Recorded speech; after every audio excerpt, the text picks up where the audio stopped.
So he has this document where she puts the sign of the cross, giving permission to one of her children to get married.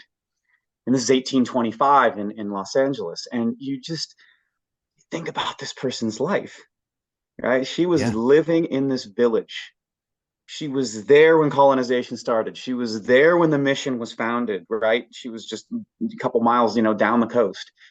She entered into the mission life. She married one of the leather jacket soldiers. They had children together.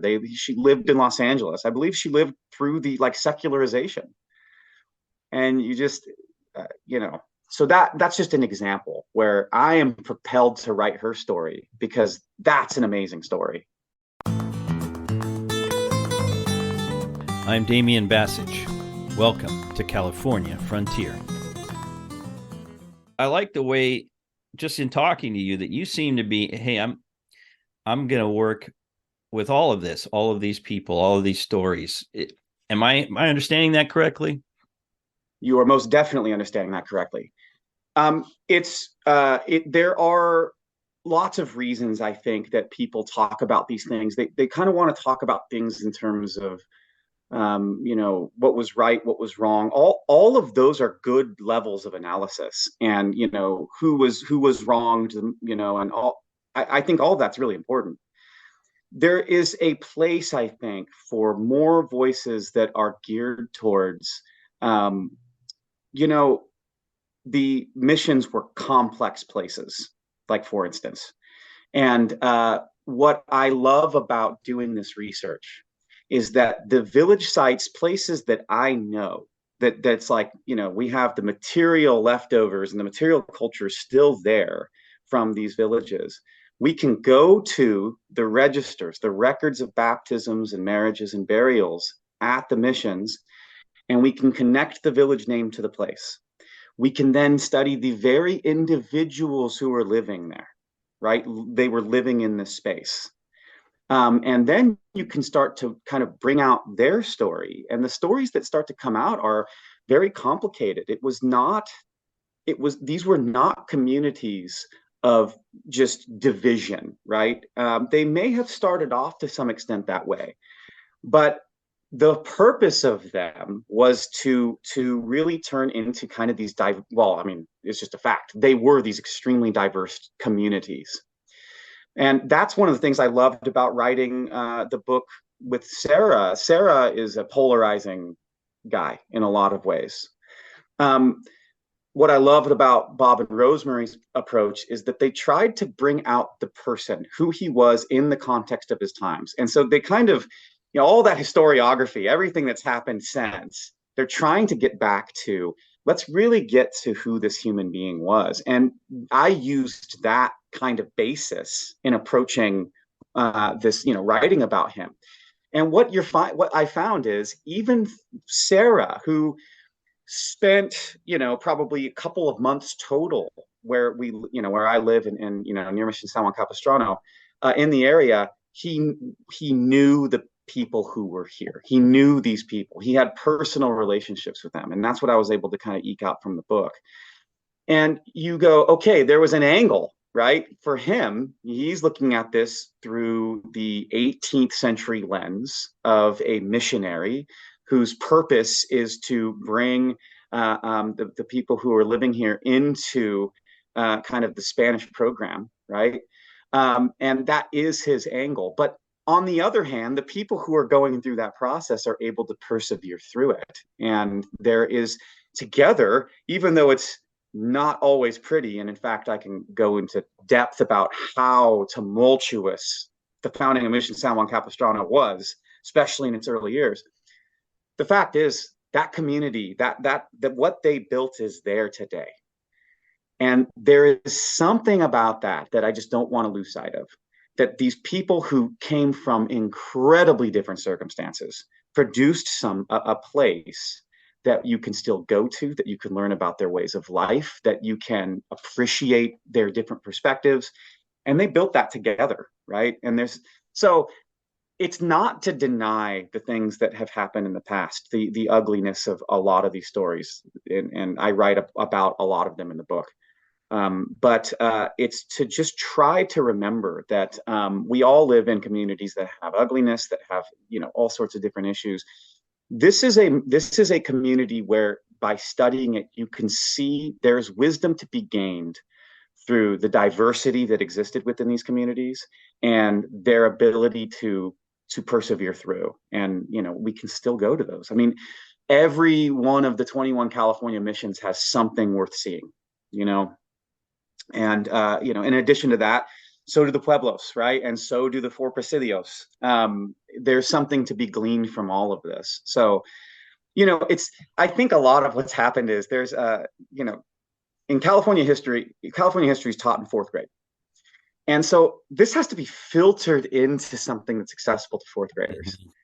And so there's something that I think people can see as kind of there's a simplicity to how it was presented in the past and in the standards, and things kind of took on this, I guess sanitized, for lack of a better word, kind of point of view about it all. And then there's this kind of backlash where people are like, well, actually, here's what was really happening.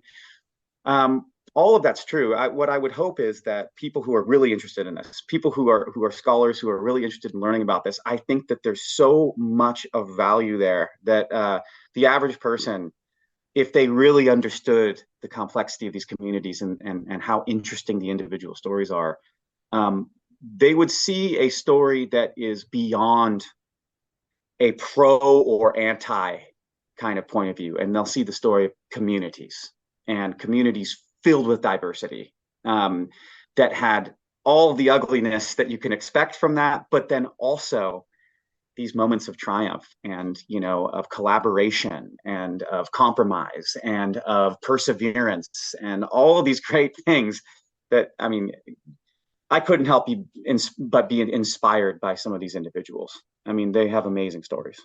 Yeah, I And I can agree. tell you who they were. We know their names, and they lived amazing lives. And so, anyways, yes, go ahead.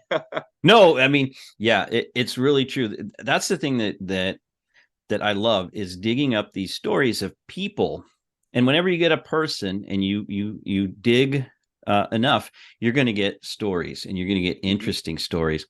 And that's, well, yeah, you kind of touched on one of my pet peeves now as somebody who creates educational curriculum for fourth graders, right, about California history.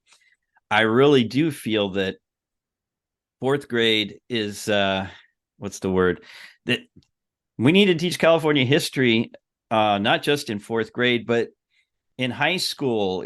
When you can get into the more complex and more interesting layers that kids can appreciate, because I don't know how many people I meet who maybe grew up in California. And by the way,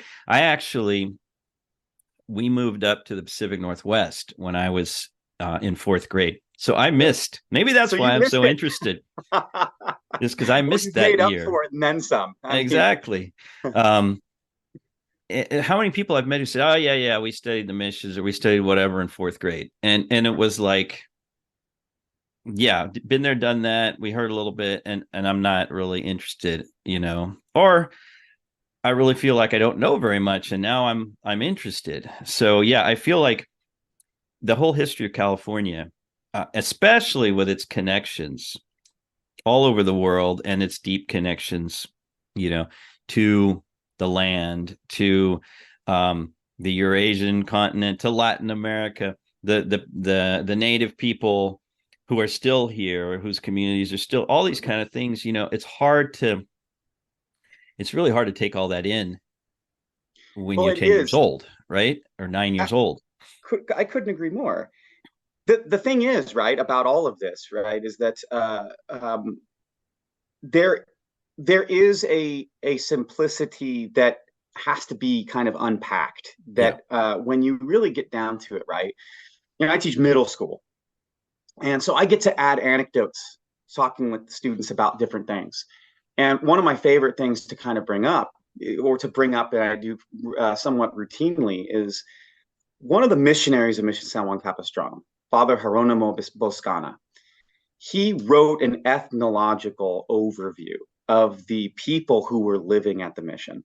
And I mean, he's really trying to cover it all, Hmm. right? Hmm. Here are their origin beliefs, here are their spiritual beliefs, here's how, their marriages, their unions work, here's how they raise their kids. Here's all of their holidays, their festivals, the things that the days of the year that they find important. Here's their way of life.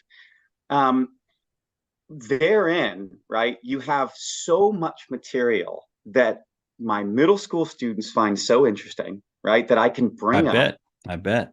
Absolutely. And then I talk with adults and they're like, well, how do you know this? And it's like, well, we know this because we're lucky we have this document, right? That's I mean, it's very rare in the history of Spanish colonialism in the Americas that we can dig into the ways of life of these people. And the biggest takeaway is there is so much that's practical in the way that they approached life, and there's so much overlap in the way that they approached life with our own. And so I can talk with my students about these kinds of things. It's amazing. They love hearing about. I talk about Janishnish, and I talk about his, who's kind of their kind of god. They're one of their central kind of god figures who was, kind of had this dominion over morality where it's like, well, if you act good, Shinishnish will, look favorably upon you. But if you don't, he'll make you trip over rocks when you're traveling around between villages. He'll send bears to come attack you. He'll send serpents to come bite you, and there's um what's amazing about that is that you just see, oh man, this overlap between the way that people tell stories, this overlap in how we see ourselves and our relationship with the natural world. And uh, I don't know anybody who doesn't find that interesting, and they love it. And that's just one domain. Then you get the diverse communities of like, for instance, a mission, right, which are extraordinarily diverse. But even the presidios, the forts that were in California, this is not a homogenous group of people. A lot of the soldiers themselves had ancestors who had been essentially missionized, right, in different parts of Mexico. And so then you go, well, now what does that mean? Because that puts things in a whole new light. Or the Baja California Indians who were brought Right. to California. I mean, they were crucial in the establishment of missions. And their stories are fascinating. And then, as you say, there's kind of a new economic lens that I've been exploring with Dr. Marie Dugan, which, California was always connected with Asia, right? I mean, it's going way back that it was connected with Asia and, through the Spanish, through the Manila galleon trade, and that trade interacted with California. We recently found a map in the Spanish archives that since I live here, it has a picture of one of the mountains that's in Southern California. And it's like, I know that mountain. And the name of it makes sense. And we go, okay, this was a landmark, right? That these sailors would use to get, okay, here's where we are. And so now you have that connection with the trade with Asia. And all of those things are here. So California kind of is just in and of itself, it's a diverse place. There's this very diverse, interesting history from the earliest history that we have. And even in the prehistory, you have all sorts of, the linguistic differences that are between different areas and the different groups of people who are living there and their differences in material culture and their connections throughout the entire Southwest, right? Where Right. we have material connection. I mean, the Portola expedition, 1769, the first overland Spanish expedition. They're coming through where I live, and a couple of miles in the direction behind me, there was a village called Hutucna. And when the expedition gets to the village, the villagers bring them tools, metal tools that have been fashioned by blacksmiths throughout the Southwest that had been Mm. traded all the way to California. So even the prehistory is connected. You go back to the Cabrillo expedition, 1542, the first interaction between Spain and Alta California, and they get to San Diego. And what do the people who are there say? There are people like you guys wandering about in the interior. We've heard through our connections That's right. all the way throughout. And it's like we know about Coronado, the Coronado expedition, or Alarcon, or one of these guys. And then as the Cabrillo expedition moves north, They're at Catalina. They hear the same thing. Hey, there's people like you guys in the interior. They get up to Ventura. Same thing. So California's history is, I mean, it's so fascinating because of its connections, its diversity. It's just, it's geolocation. It's amazing. I love Yeah. it. Well, I like to, you're translating and I I think that's really important because that's one of the things that sort of struck me when I first started getting interested in this stuff. Was, at least at the time, right? Maybe in the, like around 2007, 2008. There was not much. Okay, let's back up. There's two things. That there's not a ton of primary sources translated into English, right? Totally. Yep. And Yep. and the more, and at first it seems like, well, there aren't that many, but then you realize that the archives are full of them. I mean, I know that we talked about History San Jose, right? Yep. There are thousands of documents there that are waiting to be transcribed and translated. And I think that the more, and that's why, we're both BB and Sequence fanboys, right? We definitely are. What they've done is so important, because it translating these things creates the bigger picture and fills in the gaps and breaks up the sort of cliches, etc. So I mean, that's really good. And I also think one of my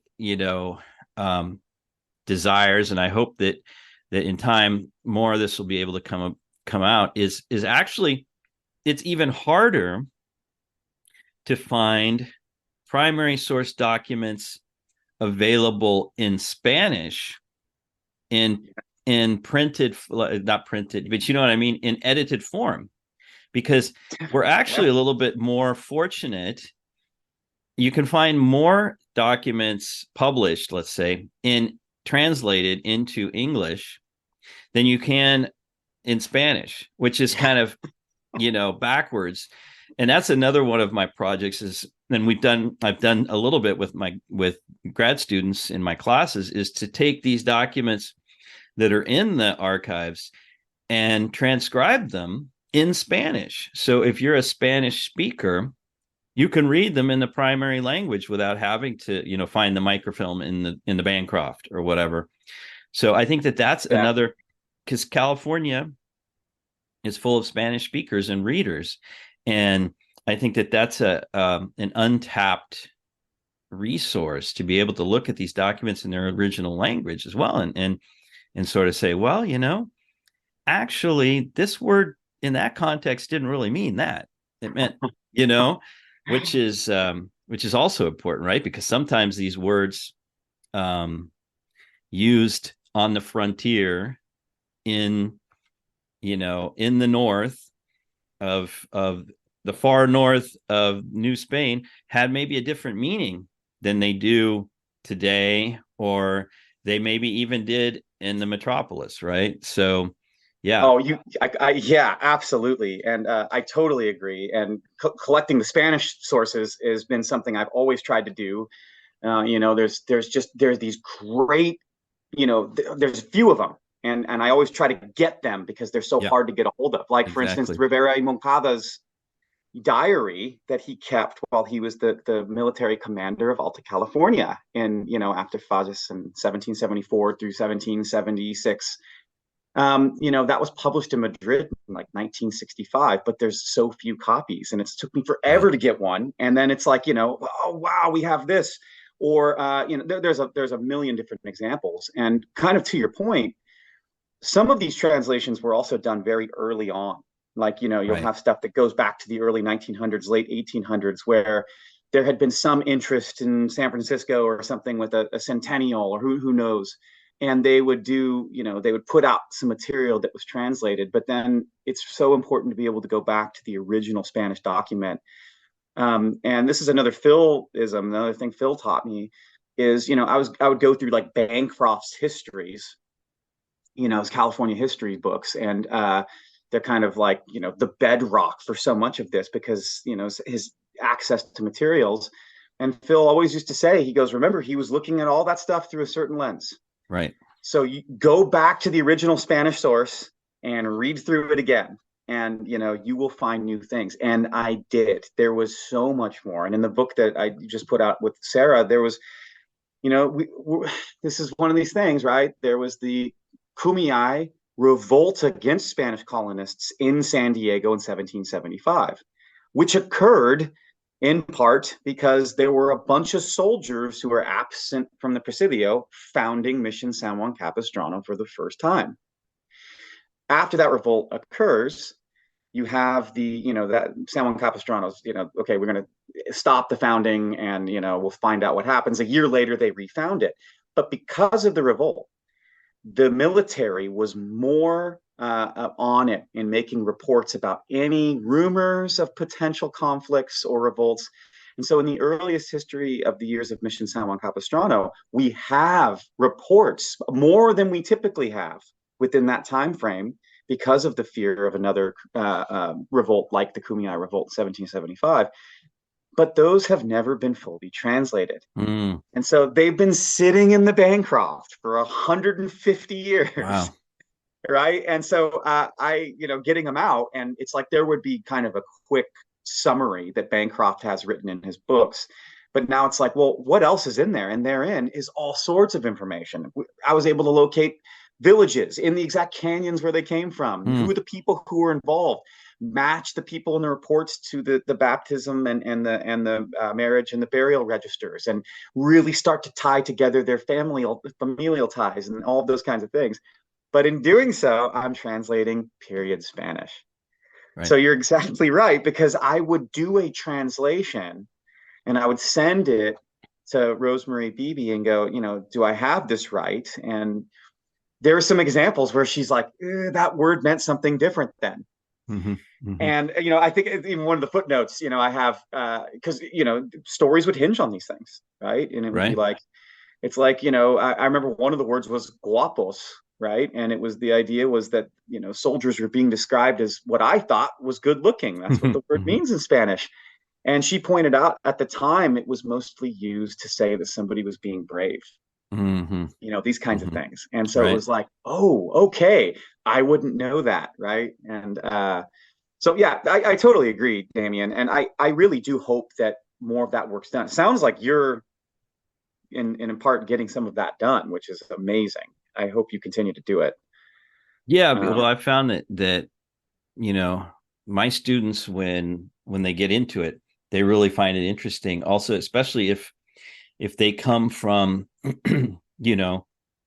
places like Sonora or Sinaloa, or and it reminds them of their family history, or if they come from a rural background in Mexico or Central America, there's a lot of echoes of life that they find familiar, and also, helping them understand where they are today. So yeah, I'm hoping to do more of that, especially in the next coming years. By the way, all of this writing and publishing you're doing, how do you manage to stay so productive? You're making me envious. I think in part what's happened is because I'm starting everything from a local perspective, and as you mentioned, there's kind of a dearth of source material. There's not all that much. So there is within, I say this about like Ben Franklin. It's like, okay, in the 18th century, he could kind of get to the ends of all of these, the knowledge in all of these different capacities, whether it's political philosophy or science or whatever else. At the time, one person could do that.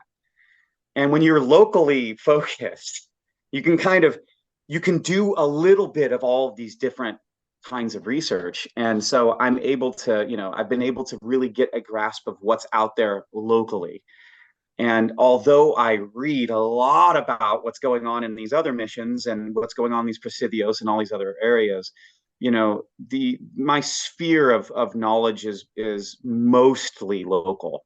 So the thing is that's happened is because I've spent so much time with like the early California population project through Huntington Library, where these registers from these Spanish colonial establishments are digitized, right? And Stephen Hackle and all that wonderful work. Now with the local perspective of the source material that we have, informants that, Harrington, the anthropologist, collected information from about villages and stuff like that. Well, now you can do so much and it's relatively easy.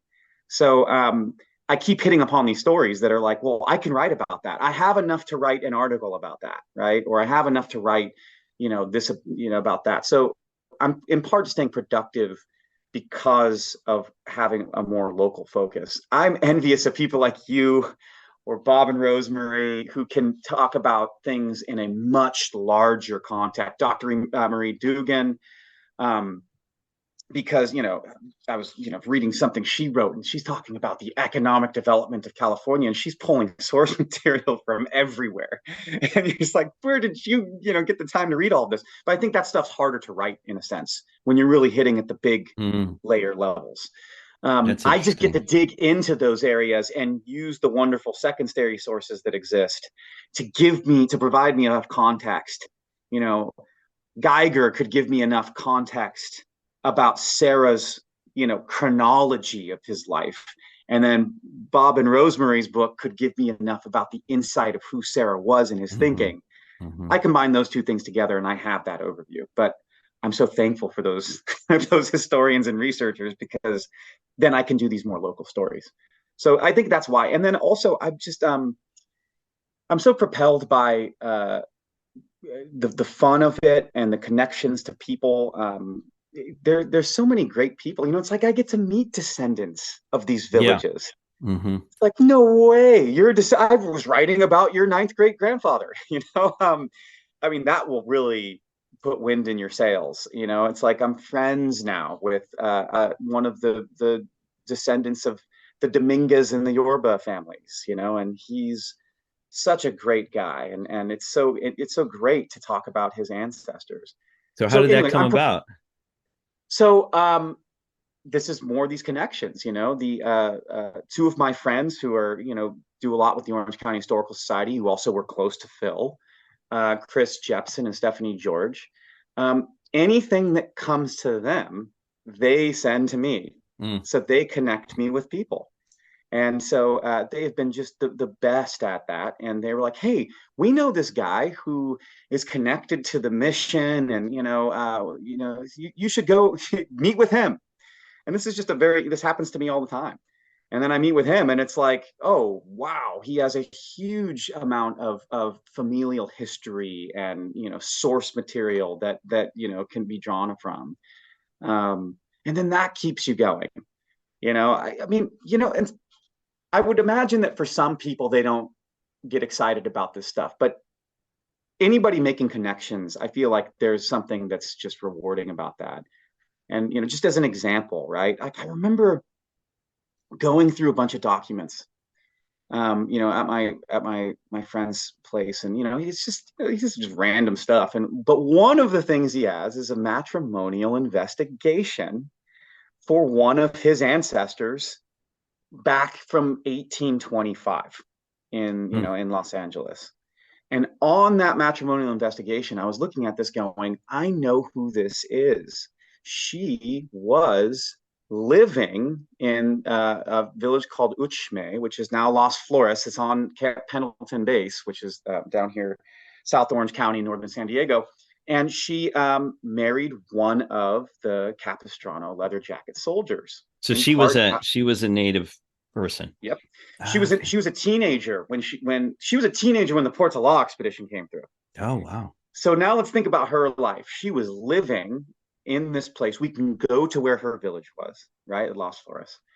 And she's living here, in her teenage years, up canyon, Portola passes through. And, years later, she in 1778, she gets baptized at Mission San Juan Capistrano. And she marries one of the soldiers there, leather jacket soldiers, Pio Quinto Zuniga, who ends up getting a rancho later on. Hmm. They get married and they live this whole life together. They have many children. They have many descendants today. Like you say, Hmm. they're all still here. Yeah. And her husband died. And so she, according to, the Catholic Church, the way that they approached these marriages, that they had to have parents sign off on it. So he has this document where she puts the sign of the cross, giving permission to one of her children to get married. And this is 1825 in Los Angeles. And you just think about this person's life, right? She was Yeah. living in this village. She was there when colonization started. She was there when the mission was founded, right? She was just a couple miles, down the coast. She entered into the mission life. She married one of the leather jacket soldiers. They had children together. She lived in Los Angeles. I believe she lived through the secularization. And you just so that's just an example where I am propelled to write her story, because that's an amazing story, right? That's what an amazing, just somebody who endured unbelievable change. And here she is, the one that's being consulted by this missionary to get permission for her child to marry. And so it's just a cross, right? It's just the sign of the Right. cross. But it's like, think of what's embedded in that. Think of what Yeah. story is embedded there. So that's what propels me. I want to tell her story. I think we should know her name. And her Yeah, name was exactly. Alam. Yeah, her name was Alam. And yep. And so she was from Uchme, like I said, at Las Flores. Wow. Yeah. That's fascinating. So when you go there, Damian, because Yeah, I know I'm you're going to going there Las very soon. Exactly. Yeah, and at the end of my book, because I really wanted the book to be in that vein of digging out the story of the people who were living here. At the end of the book is a picture of that document, and an outline of her story. So that's what propels me. I just I didn't ever think it was possible to tell their story. You remember when I was hiking around as a kid? Well, here's some morteros. We don't know who these people were. Right. And then it's like, well, we do. Phil was friends. Her name was, oh, geez, I'm forgetting her first name. Nolasquez is her last name. Rescinda Nolasquez. She was a Cupeño Indian, which was inland from San Diego. She was the last survivor of a group that was removed from their lands by the federal government. Is this the whole thing with the Warner Ranch? Yep, Warner Hot Springs. Exactly right. Yeah, exactly right. They had to go to Pala. That's exactly right. She was removed to Pala, which was tough because the people who were living there had been kind of, they hadn't always had a great relationship with the Cupeño. But anyways, there are morteros up in the mountains, where Rescinda was actually, as a kid, where she would, watch her mom grinding acorns and that kind of stuff. Wow. And Phil, used to talk about, yeah, you can go here. And he goes, Rescinda is no longer with us, but, he goes, I asked Rescinda about this. And Rescinda would say, yeah, I remember being there with my mom and, with the other women who were there. And they were talking about the goings on of the village and, all of the, they call it the chisme, right? They call it the gossip, right? They're sharing the gossip and, well, why isn't so-and-so here? And so that's another thing about all of this, is that it's not so far back that we don't have really important information that contextualizes things. So that keeps me going. I love stories like that, yeah, because now it connects this. Yeah. So me too. And it's great finding people, who could tell those stories, That's awesome. When is or not, let's stop with when for now, but where are you publishing the book? Or are you looking for a publisher right now, or what's the state of that? So the Port to Law book came out a couple of years, 2019. Right. That book just went out through the Orange County Historical Society, but I'm just self-publishing. I mean, the Sarah book's out. It's already out, and it's on Amazon. I have it right here. Okay. Yeah. So we're gonna have to link all those up. Exactly. Yeah. So I just went down the self-publishing route, even though I probably could have procured a publisher. um, I went down that road because I'm writing all of this stuff, and I started to get worried. I'm like, if I don't put this stuff out, right, Right. I'm afraid it will be manuscripts. Like Phil, like when he died, he had a whole bunch of great manuscripts that just never came out. Because I heard once that the day you finish your book, you're 50% done with your book because Hmm. everything that comes after. Yeah. So I No, that's self-published good. that. Yeah. They're available. Yeah. I think that's oftentimes can be a problem, especially with like academic presses. If a the when the, and you know when they come out, it may cost, especially if it's only in hardcover, it may cost like $80, and so nobody wants to buy it. Um, or B, it goes out of print quickly, and then it's hard to find. I mean, it's important that people be able to read and get their hands on them. Yes, I agree, and I think the information is so valuable that plus you know I'm not a professional academic, right? Like I love this stuff and I'm propelled by my enthusiasm in it. I do have a degree in history, but I'm not involved in that world. And I love books and I love beautiful books. Mhm. Don't get me wrong. Um, but I also, and this is coming from a very true place. I was just reading Dr. Dugan's book on the Chumash in Santa Barbara, Oh and yeah, that's a about great the one.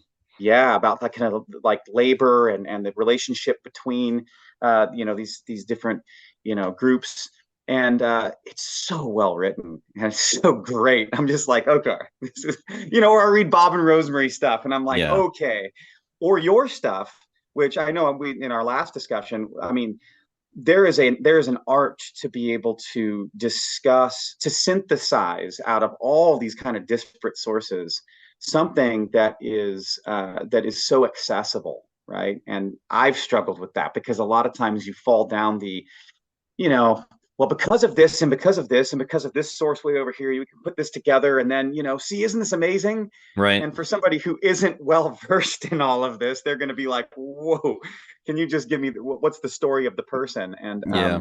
you do a great job, and I consult your stuff for context of like, oh yeah, how did that work?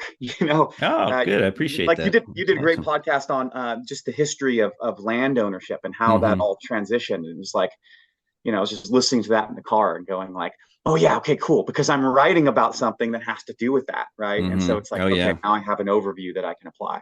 So Yeah, it's yeah, funny how land ownership in California always been a big deal.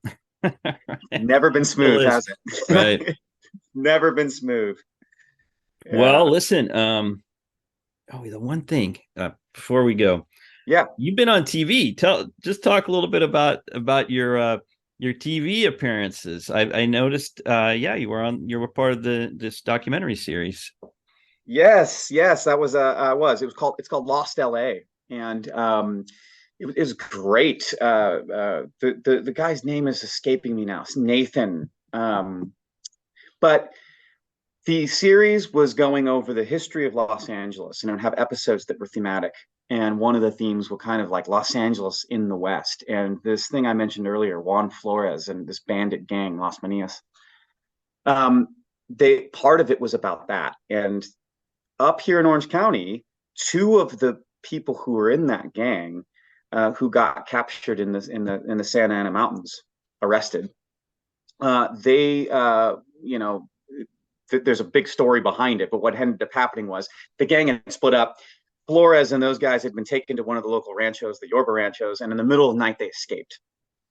And these two guys had been caught elsewhere in the mountains, and they were on their way to Los Angeles. And when Andres Pico of Pico family fame, but not the governor, Hmm. um, he was taking them back to Los Angeles, and he goes, "Well, these two aren't going to escape," and they hung him on the spot.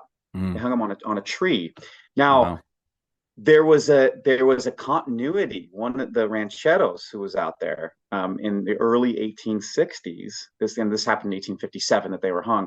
He ended up cutting their bodies down from a tree. He lived into the early 1900s and passed along to the historians then, here's the tree. So Mm. there's this hangman's tree that Oh, is wow. actually connected to this whole event. They did this a special on it. They wanted to cover that tree. And so through Phil, he goes, I know the guy who knows that story. And Mm. so, we went out there and we filmed it. And so I got to be a part of that. And it was a great series, so much wonderful information on it. So it was a great honor to be a part of it. Yeah, I haven't seen all the episodes yet, but the whole series itself looks really interesting, really fascinating. And It it's is. particularly focused on Southern California and LA Southern area. California. That's right. Yeah. Yeah. Yeah. So it was awesome. But hey, Damian, I can't thank you enough for allowing me to come talk with you about all this stuff. It's so cool to talk with somebody who's as enthusiastic as I am, and um, you're very kind at letting me just spout off a lot of Oh no, stuff. So this is thank you great. for doing that. This is good. I mean, it'd be better if we were sitting around a table with a beer or a cup of coffee or something, but this is second best. And Well, we'll we'll have to make do that it happen one again. day. Yeah, well, definitely, most definitely. And yeah, I hope in the future you'll be willing to come back because I think that we just sort of, we talked about a whole lot of things, and maybe we can even drill down on some topics, in the future. Oh, I would absolutely love to do that. So let's make that happen because this is way too much fun. Let's do it. Eric, thanks a lot. And yeah, we'll work on the next time.